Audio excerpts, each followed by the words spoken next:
the woman was reborn into the role of the mistress. Only then did she realize how comfortable that role could be. She decided to use the body of the mistress to make her husband experience what she once endured as cold neglect and deep heartbreak. Qianli provoked the unfaithful man by striking his pride. Sure enough, when Yutai heard that his mistress was about to leave him and even turned to another man for comfort, he instantly panicked. To keep her by his side, he was willing to agree to any demand immediately. But Qianli asked for 10 million outright. Qianli knew very well that Yutai could not possibly come up with 10 million so fast. She only wanted to humiliate him this way and release the anger and resentment in her heart, letting the unfaithful man experience the same despair and pain she once endured. Meanwhile, a frustrated Yutai could only vent his emotions alone in the office. 10 million to him right now was nothing short of an impossible number. As a man, Yutai would never allow himself to lose dignity and worth in front of the woman he loved. Just as Yutai was overwhelmed and unsure where he could raise such a sum, he suddenly noticed the quote sheets on his desk. Each deal involved amounts in the hundreds of millions. Yutai suddenly saw the solution clearly. The money was right there. The next day, Yutai volunteered himself to negotiate pricing with a business partner.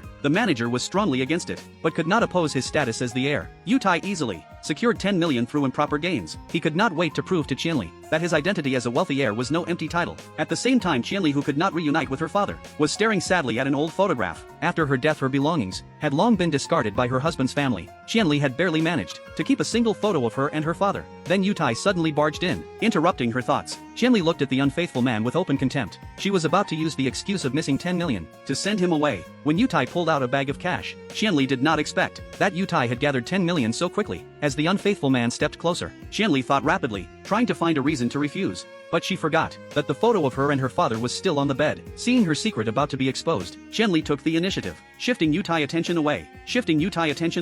At the most critical moment, Yutai phone ringing saved Qianli in time. The CEO father suddenly called. A guilty Yutai answered uneasily, but was still scolded harshly for being 1 second late. Worse still, his private misconduct had been exposed. Everything had already been discovered. The CEO father roared, ordering him to return to the company immediately. Caring about his pride, Yutai told Qianli that his subordinates had messed things up, and he had to go handle it at once. After saying that he left, Qianli had already guessed that the money had brought trouble to Yutai, even if it could not strike the core immediately. Seeing him scolded for days was still satisfying. Once Yutai returned to the company, his father shoved him against the wall and shouted, "Greedy and foolish." Unable even to handle improper gains correctly, the opposing company boss directly called to complain, saying Yutai had improper dealings with executives. The son of a listed company CEO, taking company benefits for 10 million, was something people would laugh at endlessly, and the company image was completely ruined. A depressed Yutai came to the mistress hoping for comfort, but Qianli showed him no kindness and continued striking at his pride. Qianli's eyes were filled with disgust and disdain. Every word from the unfaithful man felt like a blade, cutting deep into her soul. Qianli began to regret